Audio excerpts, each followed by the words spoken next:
Hey friends, I've got a 5.5 inch tea light holder that I made out of Cemental from the Happy Dotting Company's mold. And I have this template stencil that I'm going to use. And I also got this handy dandy little thing that goes in the middle. So when you're making your compass marks, um, you've got a place to put the compass point. So I am going to go through and just mark this stone up. I don't really have a plan what I want to do. So I'm just going to kind of wing it. And this is what I do with most of my projects. So I'm just going to randomly adjust the compass and keep making these horizontal lines, what I think of as horizontal. And I'm using a watercolor pencil, and I painted this stone black with 2 coats of Deco Art Americano because I prefer a matte finish paint because I think it makes the colors of the paint stand out even more.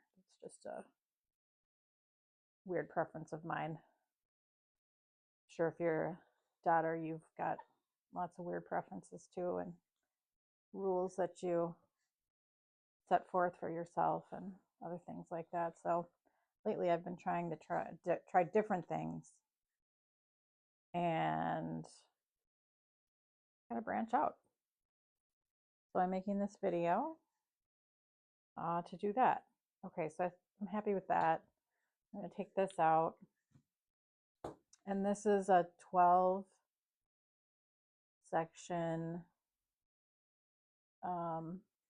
stencil, which I think is kind of fun to work with because I used to really only work on 16s, and it's just so small up here and so big down here that I just decided I wanted to get this stencil and try working with 12. So that's been really nice. Okay, so I've just gone around this first row, and now I'm going to carefully lay the stencil flat without moving it and continue making these vertical lines. And I'm not pressing very hard because I don't want to nick the paint, and I like to have my pencil sharp, but I mean you really don't want it to be too sharp because then you can scuff up the paint. And as microscopic as that is, you can see it when you're working on it, and it just kind of drives me crazy. So I'm getting offline here. Okay, so I've got that done. So I'll just connect these lines. I'm going to sharpen my pencil just a little bit.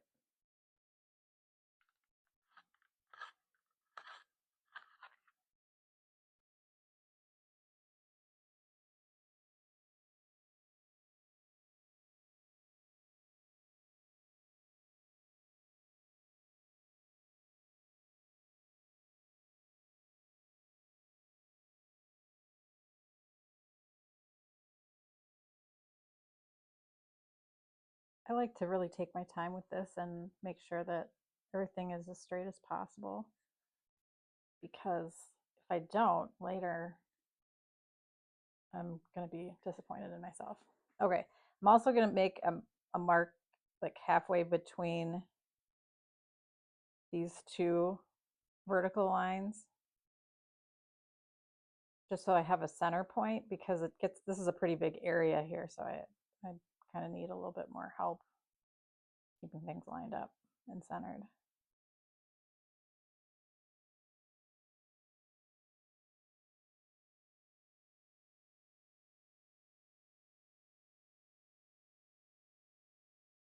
turntable is really helpful. Well, I think it's super helpful for all painting, but especially when you're marking.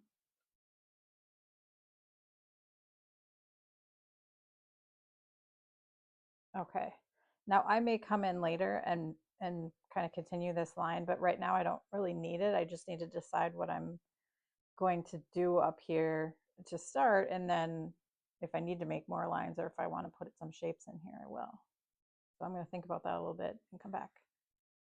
I think I've got a plan now. I've made an extra little mark with my chalk pencil right up here at the top, and I've decided that I'm going to use a 4mm tool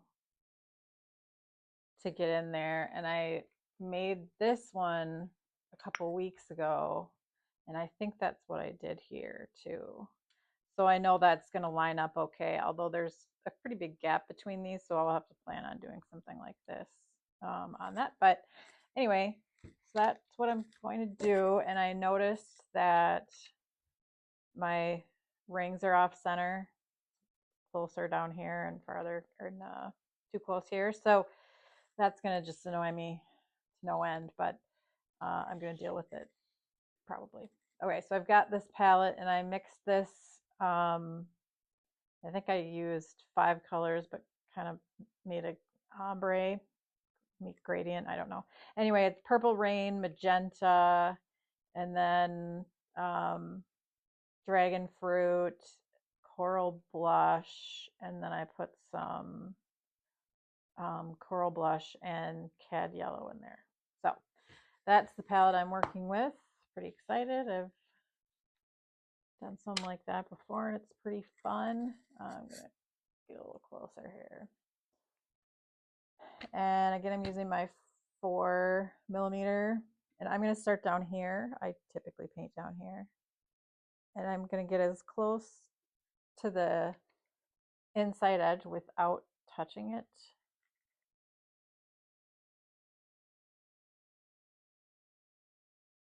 And I'm very hopeful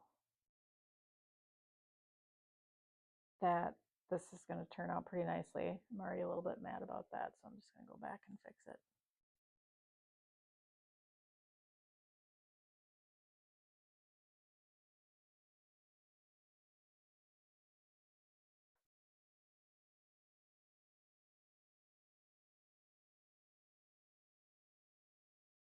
If you have worked on this, well, I guess any tea light holder, and you know what the perfect tool size is to get around this center ring, I'll help you comment, because there's probably a dotter out there that does.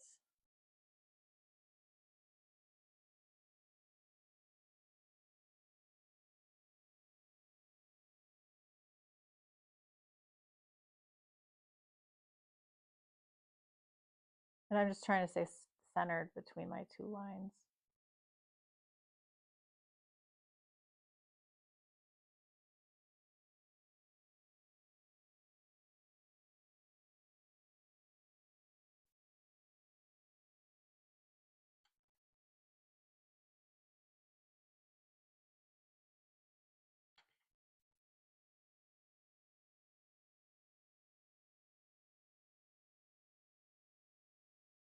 If you make these out of Simmental, they're very heavy.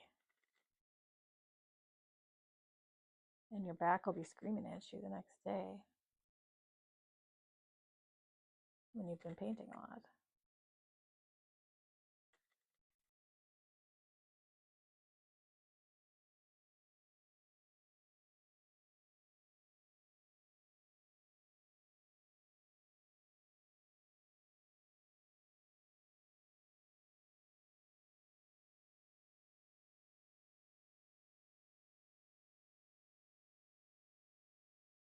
I was thinking about putting 3 smaller dots across here, and then I decided that that would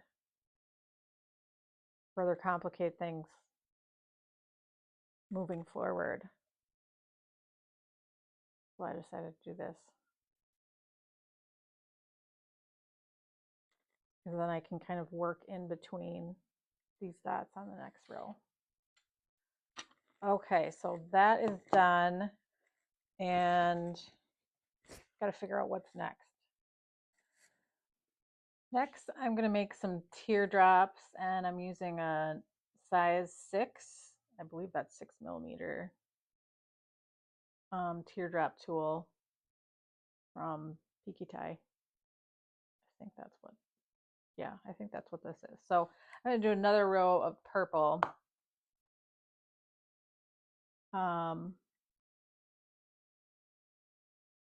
Because it's the darkest, and for me, I just find it easiest to work on the darkest color first.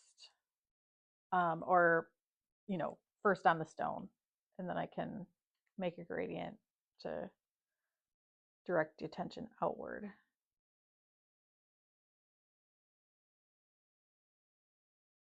I'm not in love with this. They're too far apart. I don't like it. I'm gonna have to rethink. All right, I cleaned that up, and I made a little mark at my halfway point here. And I'm gonna do a teardrop from the center, and then I'm gonna bring it down between these two. So let's see if that works. And I'm going to use this viewpoint because I'm going to go off of this horizontal line that I have. And that's going to help me get it back on track. Because remember, I wasn't quite centered. Okay, so I used this guy, and this is a 4.5 inch. Or I'm sorry, 4.5mm. And then this one I'll just go centered on my vertical line. And I'm using purple again because I don't want to go down the gradient too quickly. Okay, so I'm in between.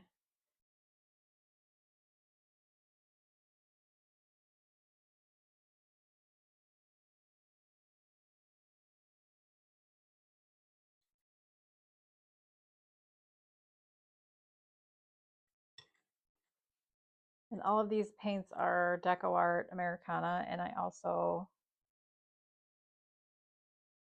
put some water and Flow Aid in with them. That makes it about right for me, and I use the small paint cups from Hobby Lobby.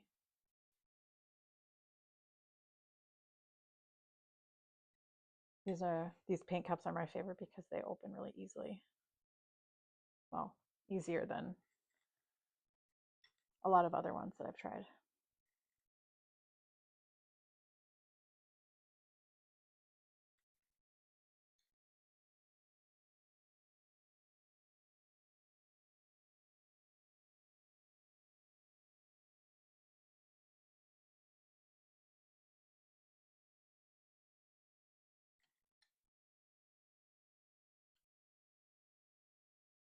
And that dot looks a little bit bigger than the others, so I'm going to clean my tool off.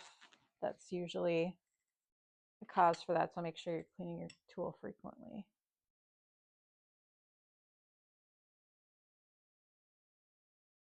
And this little guy I wipe off after every paint pull because there's so little paint on there that it dries really fast.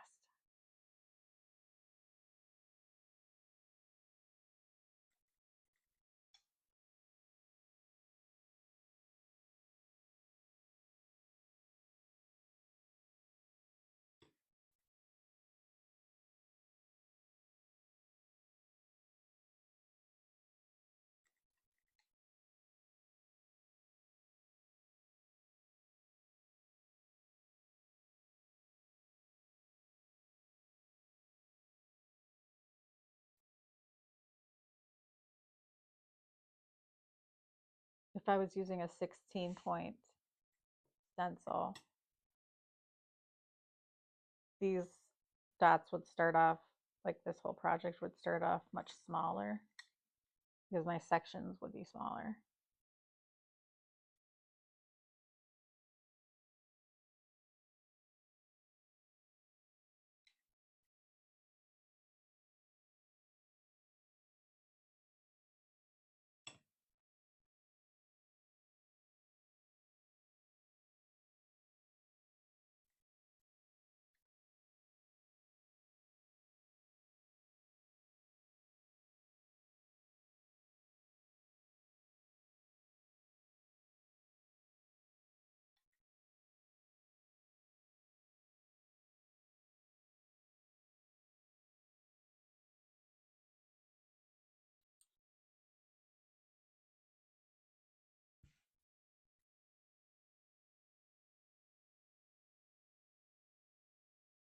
Make sure you're putting your pinky down for a fulcrum, as a fulcrum when you're painting. It's just going to make your dots in the right place instead of like almost the right place because you were wavering around.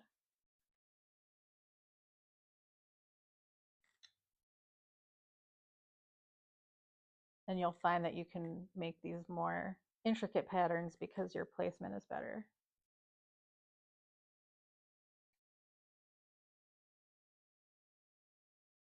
My dots are getting bigger again, so I'll wipe off my tool.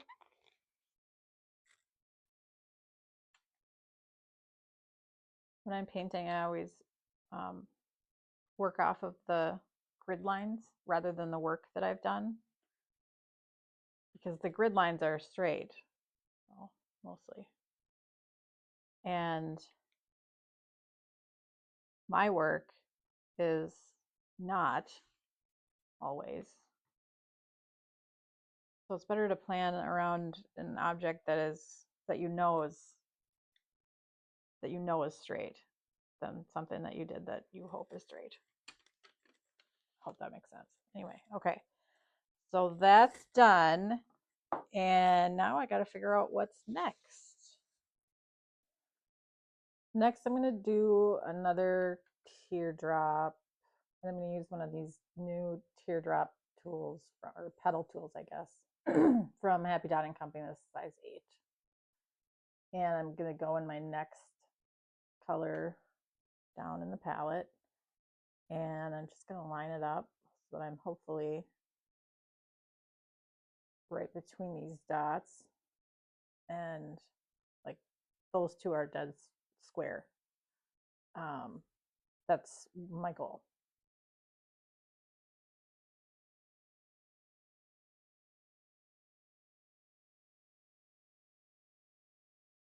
And when you use these tools, I don't know if you can see that paint reflection,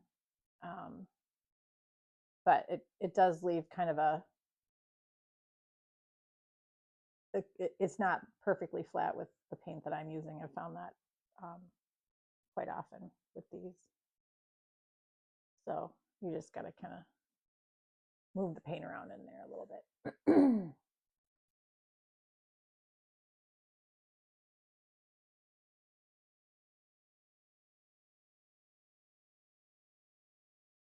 That one is not quite right, but it's close enough. I would be better off if I could work up here and do it this way, but it's just really hard to keep the orientation correct on this petal tool.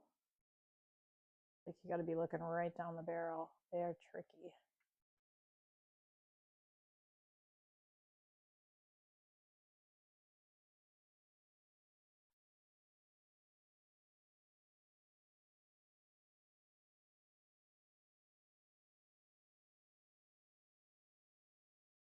I'm also kind of rocking this tool a little bit.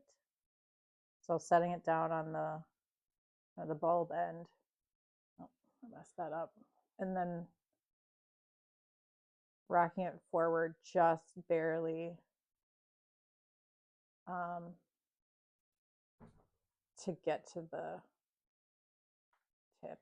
I'm going to adjust my camera a little bit.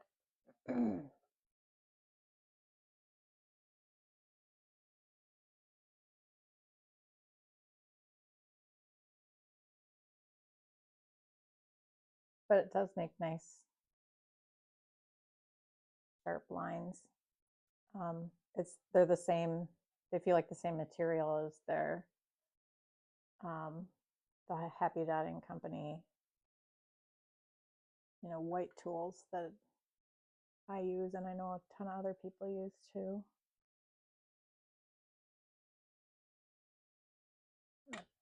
Clean off my tool.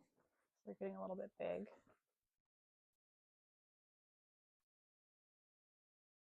You may hear my dog Penny in the background, who's playing with a crunchy toy. Oh, used to that.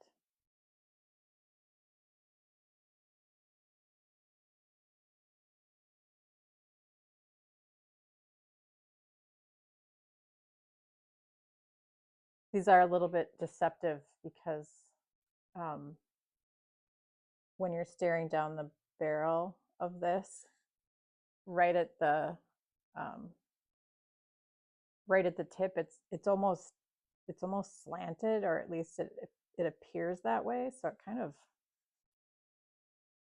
skews my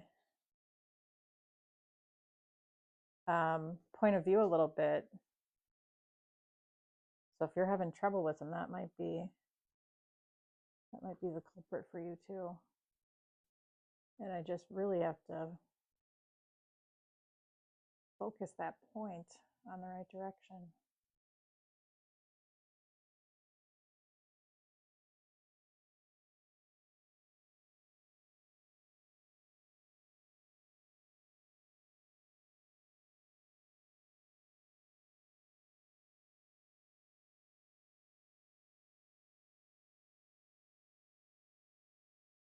Okay. That looks pretty cool. All right, let me think about what's next. All right, I've been putzing around with this. I'm going to my next color in my palette, and I'm gonna do one of these, but I'll show you how I like to do this. That just helps me keep everything consistent as I do these first two. Right next to each other. So that helps me keep it even. And then I'll go down one side, I'll go all the way around, and then I'll turn and I'll do the other side. So I'll show you how I do this first. And I've made a bunch of extra little lines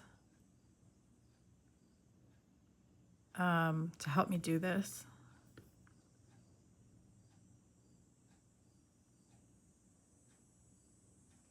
And I want to get these two as close together as I can.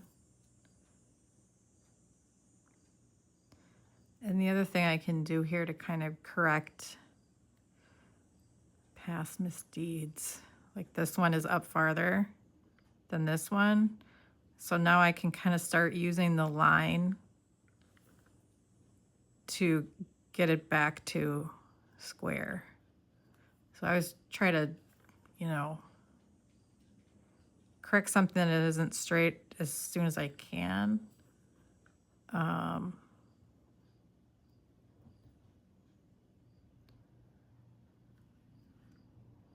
Just because if you let it go too far, it just gets harder and harder to fix, in my experience. And for the first part of this recording, I was using a microphone that I got on Amazon, and I was kind of trying to test it out, and it didn't really sound better to me than me just using my phone's camera. I'm using an iPhone 16. So I took it out, and if you have a preference, please say so in the comments.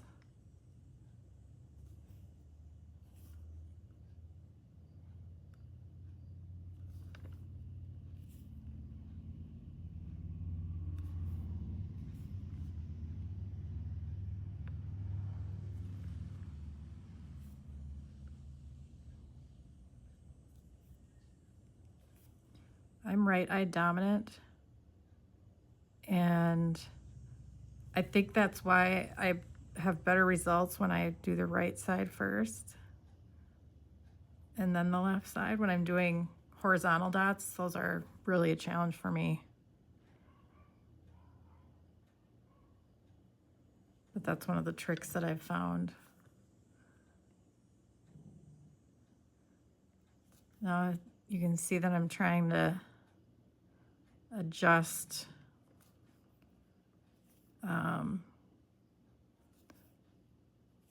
adjust where they are, or I don't know. Anyway, adjust how they are so that they're all lined up this way. That'll help me get it back into line.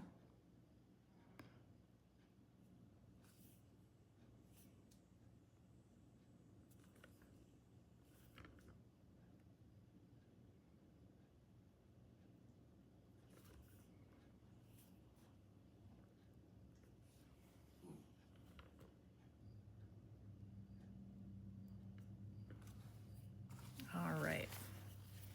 So I got that step done. So my next step is I'm going to go around this side.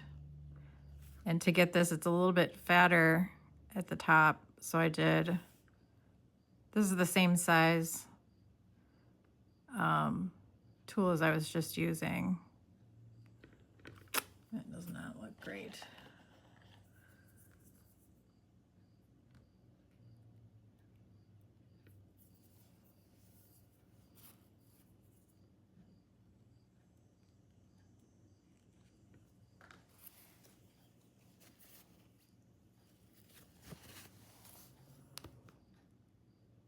Try that again. So I'm doing 1, 2, 3, 4, 5. I think on this one I had another one of the first dot, but that's not quite looking how I want it to look. So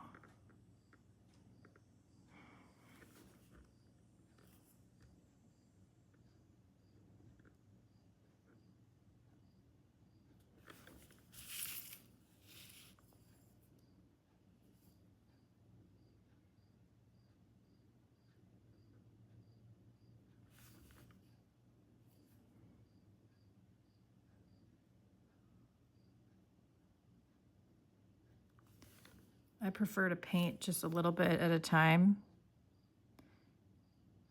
And a project will take me several days.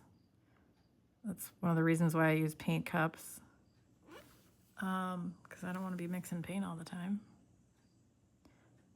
But the other thing that's nice about that is that the paint dries in between, so you have less likelihood of screwing something up and having it really hard to clean up when all the paint around it is wet. Acrylic paint dries pretty fast, but it's still,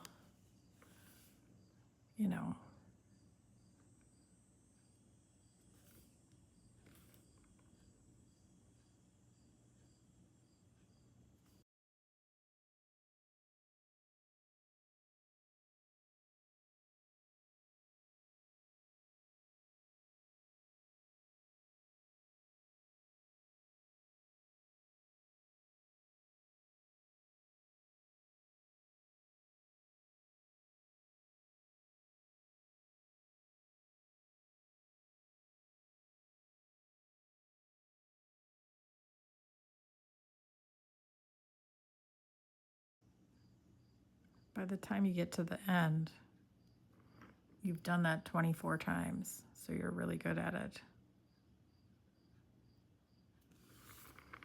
And if you're a really good painter, you can maybe paint this, the same way that you did at 6 o'clock. But for the way that I find that works best for me is if I just move it up here. Because now I can look at the one I'm trying to match.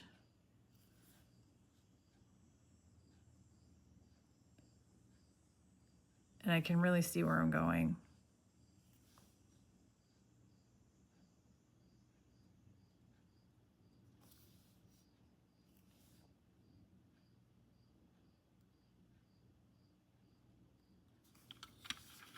But it does make for sore shoulders and back, I'll tell you.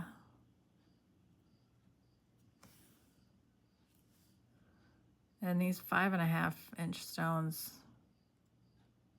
are heavy.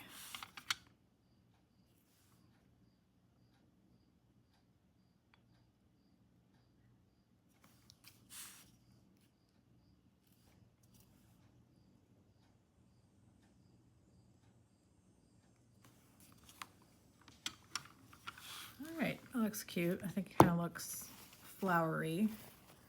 So my next step is yet to come. All right, I can't quite decide what I want to do next down here, so I'm going to remove some grid lines up here, which is always so satisfying. And then I might put in some metallic something or another up here. That sounds pretty nice.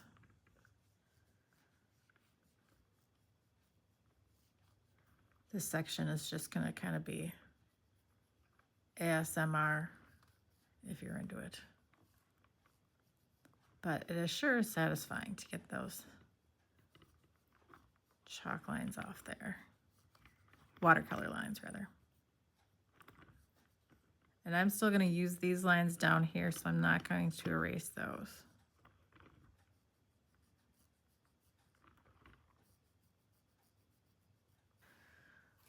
All right.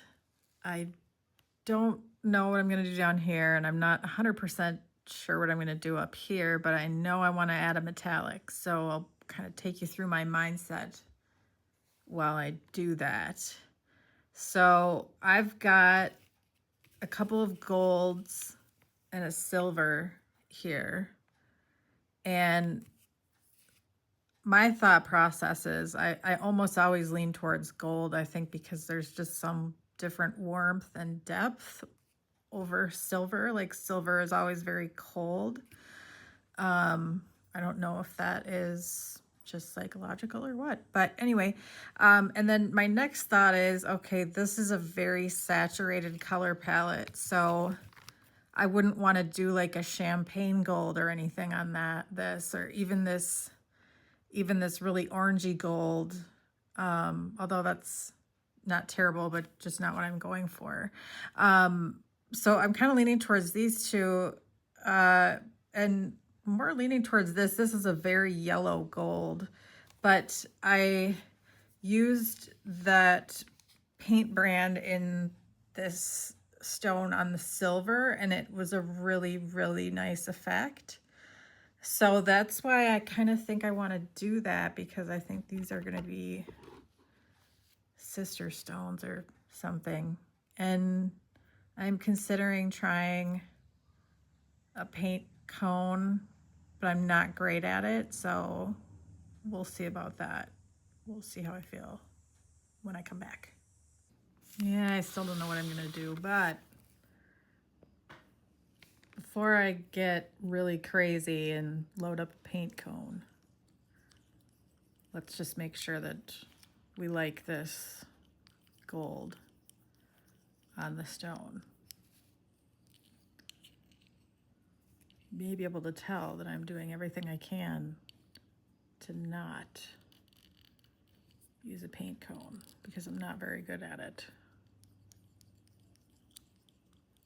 And you know that if I would do it more, I'd be better at it. And I bet you said that to yourself too. Yeah? Okay. I think I just put some flow aid and water mix in here, and that is flowing really nicely. I don't know if you can see that, but it's moving in there. Maybe a little bit more.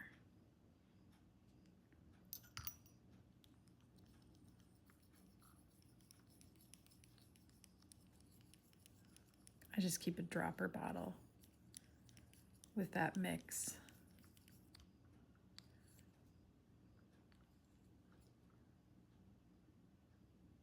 Yeah, cool. Okay. Well, this paint is way too thin for a cone, so I guess I won't. See how I did that? So good at it. All right. Okay. So I'm gonna put a gold dot here on each little section and we'll see how it looks. And this paint is very flowy now that I put all that flow aid in there. So I think it's gonna spread a lot. Oh, not as bad as I would think, but it's kind of, you know, the dots around it are kind of keeping it corralled in, which is great, actually.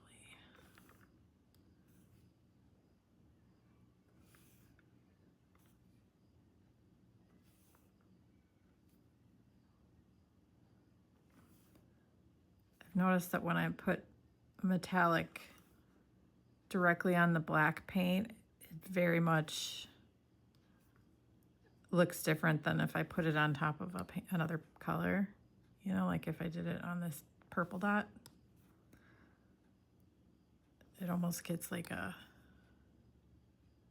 green undertone, I suppose, from the black coming through, but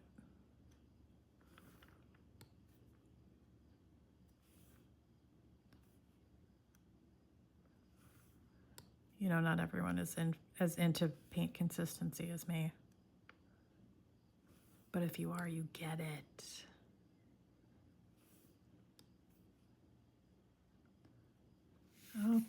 Okay. I like that, but it is looking a little bit green when I look on camera. Not so much in person, but I don't know. I'm gonna leave it, but I don't know if I'm gonna use more of it. All right, I think I'm done for the night. Okay, it's been about 24 hours. And I've decided that my next move is gonna be something like this. These kind of funky teardrops. And how I did that is with an oval dotting tool turned sideways, and then I pulled it to a point with a super sharp tool, or pokey stabby tool, as I like to call it. So that is going to be my plan. And I've established, I believe I want it to be, I want to paint up at the top. And the reason for that is that I can see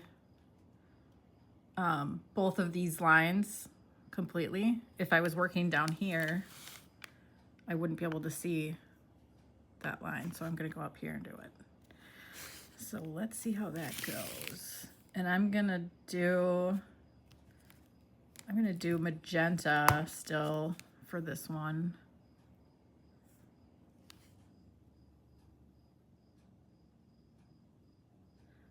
Okay, looks pretty good.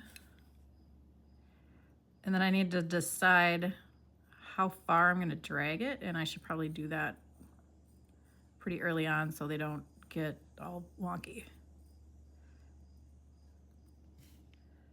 And my goal here is that as I'm moving this way, I want things to get wider. So I need to put something wide here. If I put something skinny, I'm gonna be like in this never-ending skinny pattern, but if I keep widening it, it'll look a little bit better, I think.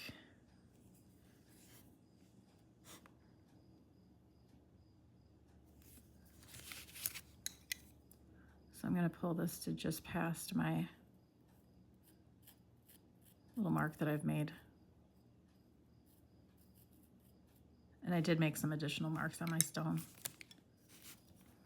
so that I could get this right.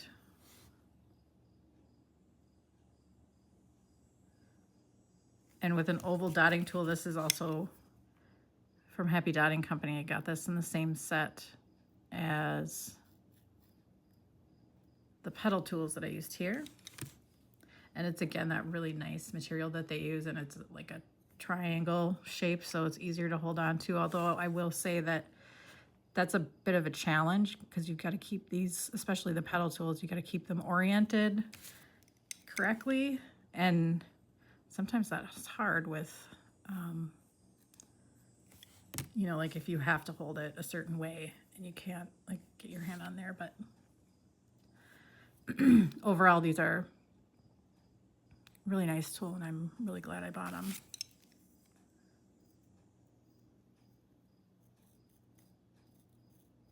That one got a little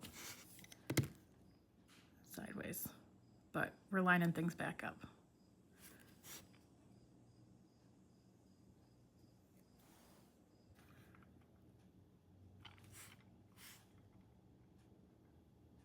When I was talking about making the design wider, I find that a bit of a challenge with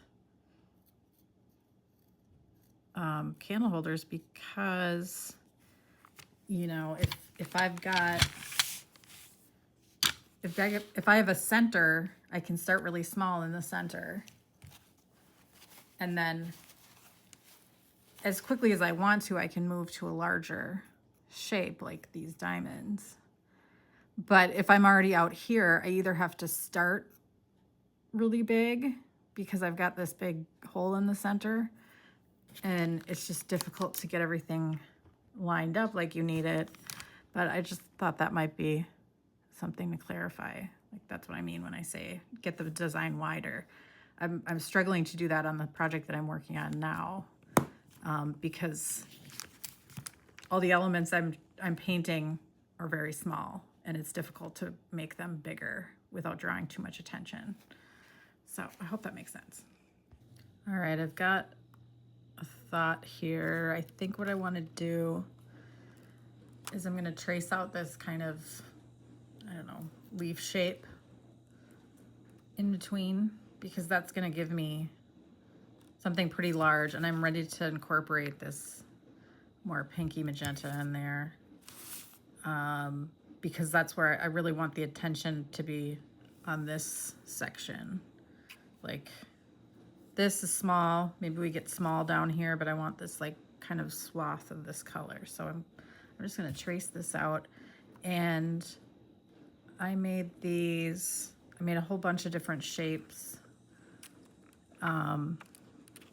with my Cricut, and I just pull them out when I'm gonna work on something and see what looks good and punt. And what I often do is I'll trace out this shape and then I'll fill in that color. I'll fill this whole thing in with, you know, in this case, the pink, and then I can embellish it further. So that's kind of what my game plan is right now. Just burn through all these and come back. As I continue on, you gotta keep your pencil fairly sharp when you're using a stencil like this, because it like doesn't make contact. It gets hung up on the edge of the stencil. So keep that in mind. I could have also used this same one and turned it this way, and it maybe kind of would have looked more like, I don't know, a sun. Anyway, just an idea. And I'm using my grid lines to line this thing up. So I'm using this line here, lining it up with this point, and then I'm centering it within this additional line. I just drew these lines all the way down because I realize now that I'm just gonna have to, we're just gonna have to paint that way.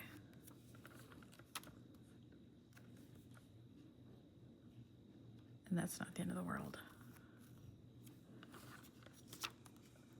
And since this rock is so heavy and I'm handling it so much, I'm kind of wiping off my pencil box, which is not very fun. But anyway, okay. So I'm gonna put a little think on this and come back. All right, I think I'm ready to move on to this pink color. And I'm gonna use this to fill in my little leaf shapes or petals or whatever. And the way I do this, there's several different ways you can do it. Is I like to take a large, so this is a 4mm dotting stylus, and I'll just get a bunch of paint in there. And I can, on these rounded edges, I can kind of get right up to that line. And then for a narrower spot, I can use a really small tool and just move it into where I want it and just kind of fill this whole thing in. And if you need like a super sharp corner, you can use like a pokey stabby tool. And this is super satisfying. I'm gonna get a little closer so you can see. And I could just kind of sit and do this all day.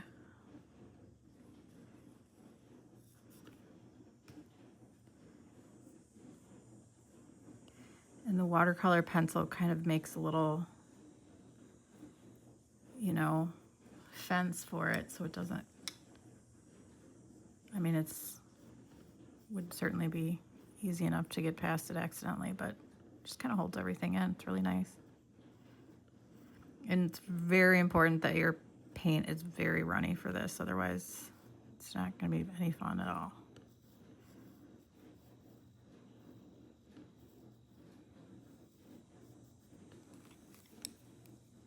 Let's see if I can get a little closer for you here.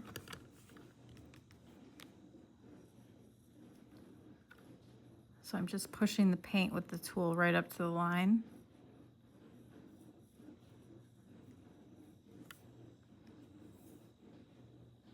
Go back and grab some more paint if you need to. Go in with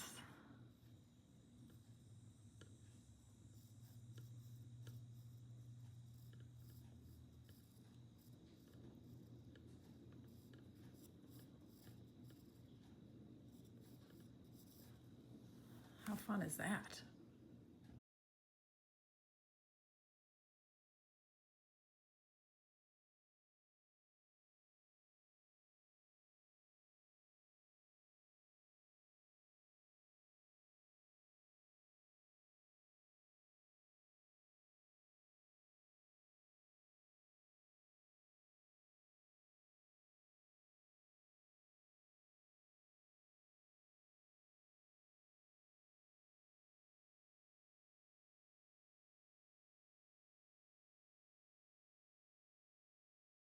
I've let this dry a lot because if I don't like how this looks, it's going to be much easier to clean up if I don't have to fight with two wet paints.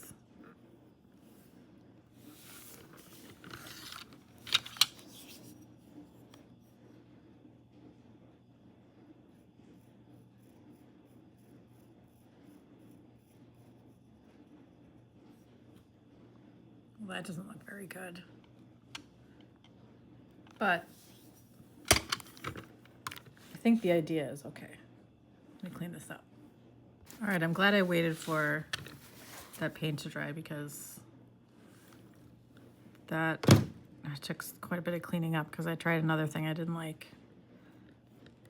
And now I'm trying something that I think I will like. I've switched to a slightly smaller stylus. The first one I was using was the 2mm Happy Dotting Company, and now I'm switching to the 1.5mm stylus. And this should be very slow. People have a tendency to rush when they're trying to make swooshes, and you just got to go slow. The paint can only move down the tool so fast. So I think that's what I'm gonna do, and I like how that looks. So I'm gonna once again do all of the right side first. And then I'll flip around and do the other side from the top.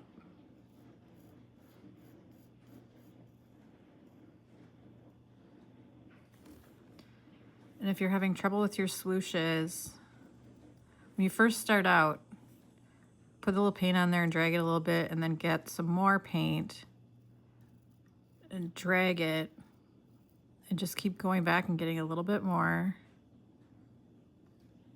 And just experiment, because once once you've gotten to here, you can't go back and grab more. It's just not gonna work.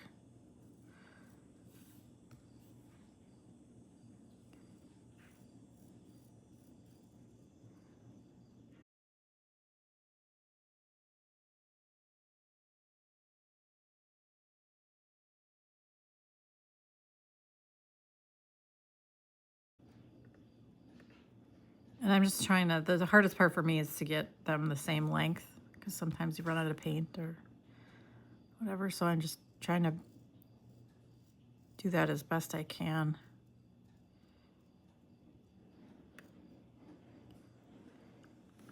Well, it's not perfect, but that's okay.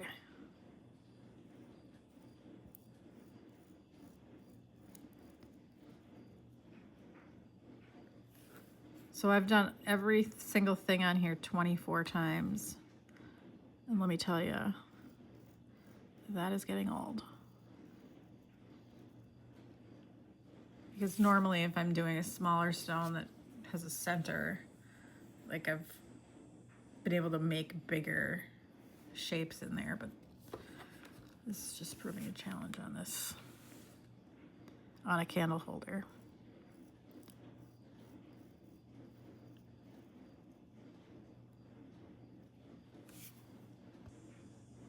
I'm using this grid line here to show me where to start my swoosh.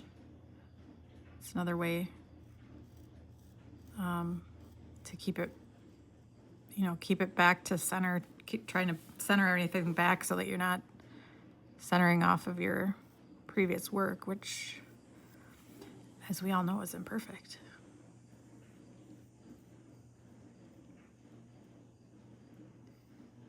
And I know there's a lot of people that can freehand swooshes, and I gotta have something to work against.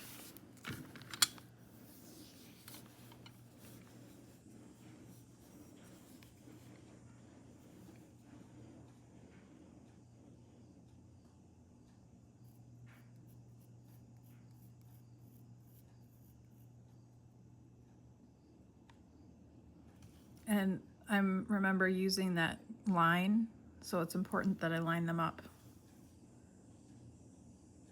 this way too.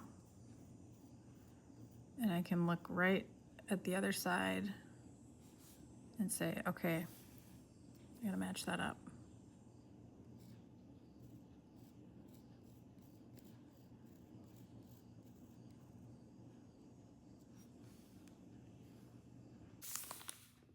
Next, I'm gonna do a 9mm dot. I'm gonna line it up right so that the edge of my paint lands right on that intersection there. I'm gonna do this in that same pink I just did the swoosh with. And I'm gonna leave that little triangle there above it, so I can put something interesting in there. And this paint is pretty runny now, so I got some pretty juicy dots here. So I'm going to just kind of move that paint around a little bit, pop some bubbles. That can be fun. And just keep going.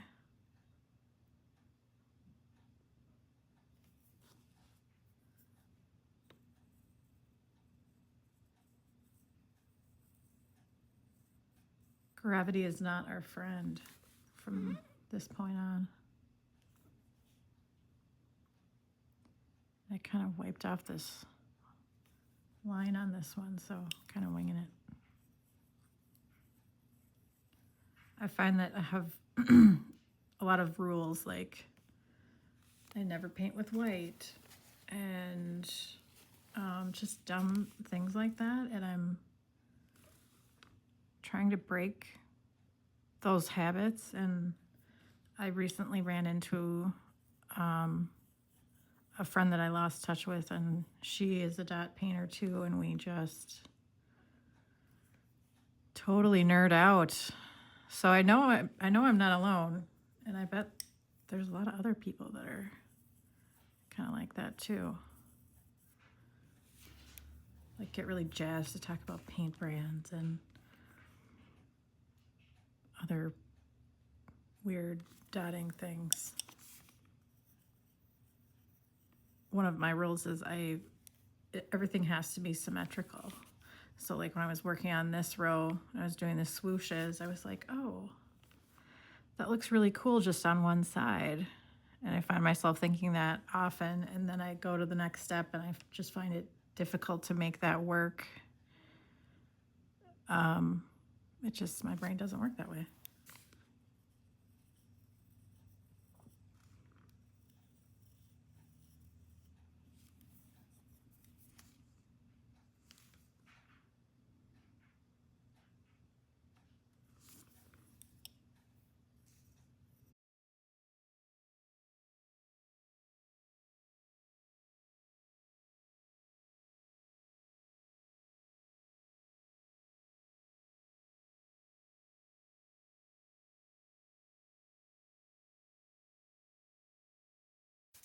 Coming up on these last ones, if you have trouble with your paint mounding,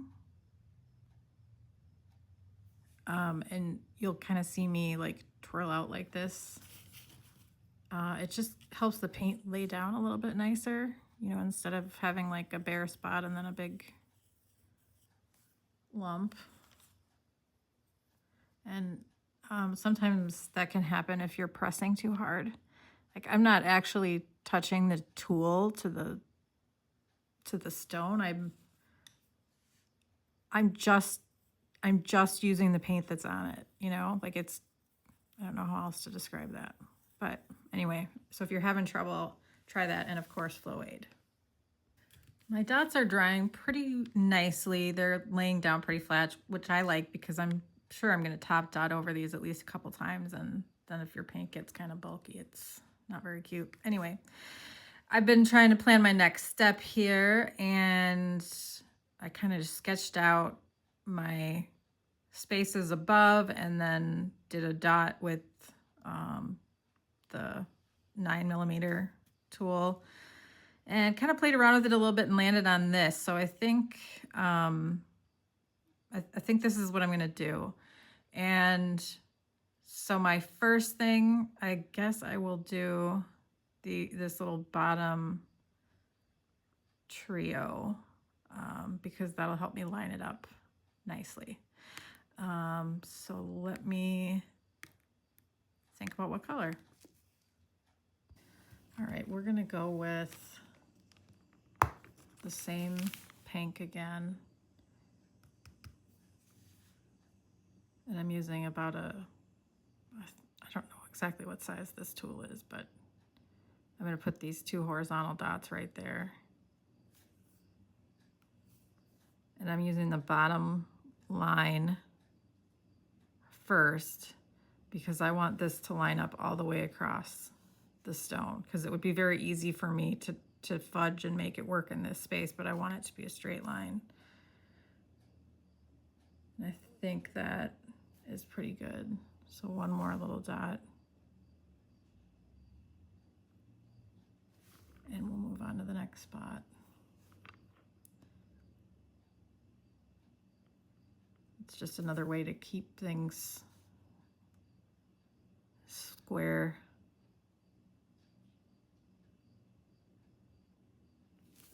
And I love 3 little dots next to each other. They're so cute. They look like grapes or something.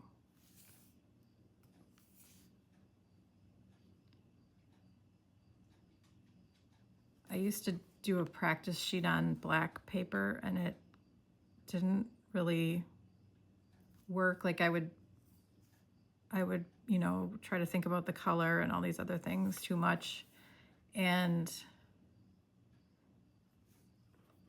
I saw a YouTuber that was doing this on white paper with black paint, and I thought, oh, well, that's brilliant, because then you're just concentrating on the silhouette and the shape you're trying to get. You're not so worried about the colors, like the colors can come later.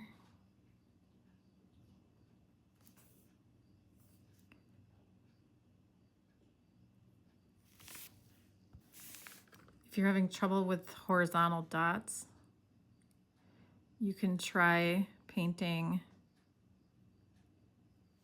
over here instead of here, so like 3 o'clock instead of 6 o'clock.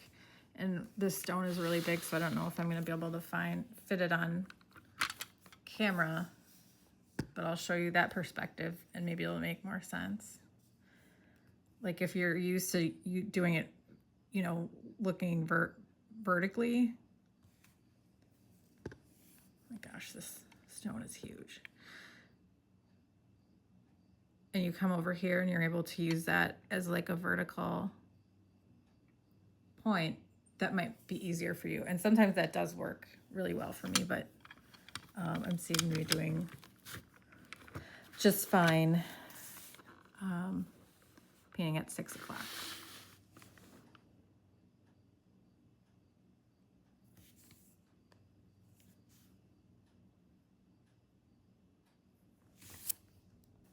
A few other pointers. If you're having trouble with these,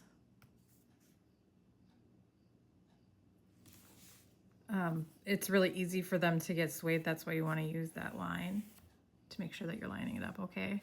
And you can barely see it on this from the camera's perspective anyway, but this is one that's just really easy to get wrong. And something that'll help you with that is I'm resting my hand on my other hand, and that's what I'm using as a fulcrum. So, you know, you could do it up here, but it just doesn't make sense. And the steadier you are, the closer you'll be able to get your dots together. And as soon as you start using a fulcrum, you'll absolutely realize that you should have done that a long time ago, because you're just able to be so much more precise with your placement.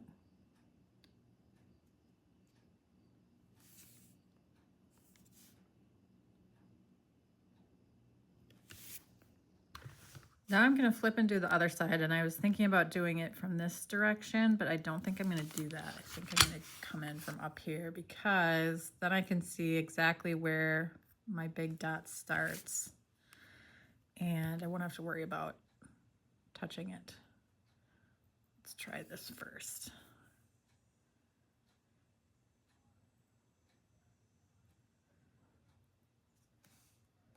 Very cute.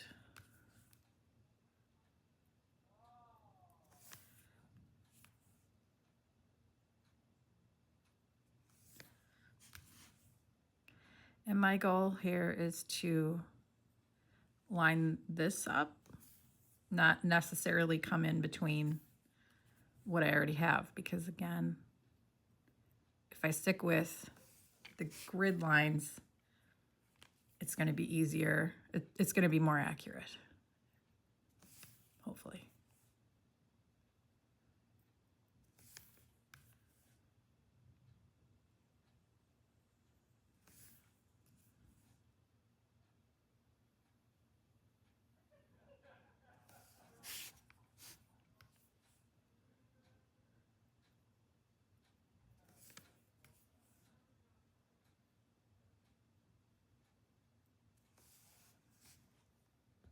Sometimes when I'm doing 2 or 3 little dots like this, I'll just kind of dip once,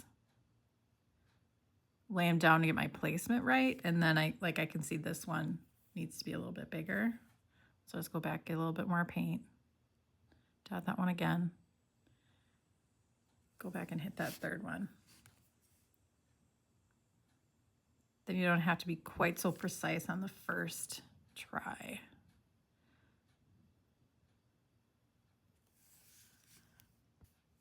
I'm gonna go back to my sketch here. Now my next step is to make these guys kind of around the big circle.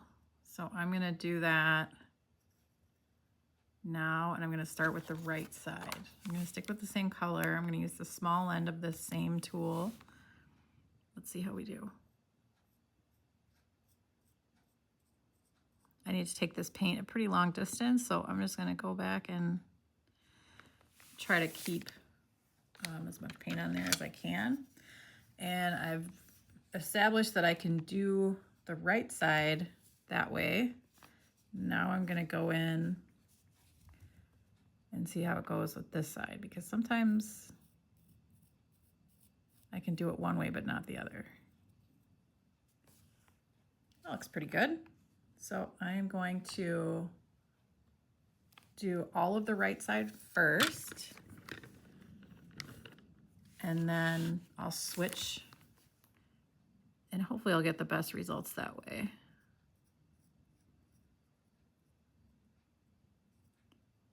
Don't forget to add flow aid. Swooshes are just no fun if your paint is too thick. Okay, I've finished that side, so I'm going to turn this around and do the other side.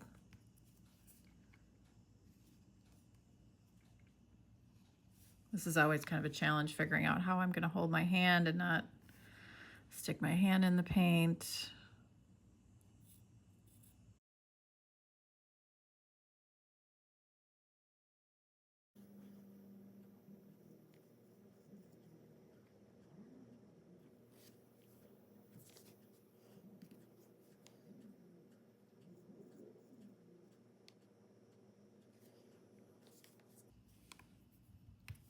Part of the reason I prefer to do that up here is because my tool, if I was doing this at the 6 o'clock position, my tool would be in my way.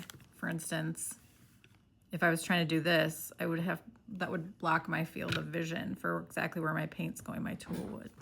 So for me, it's just easier to paint this way.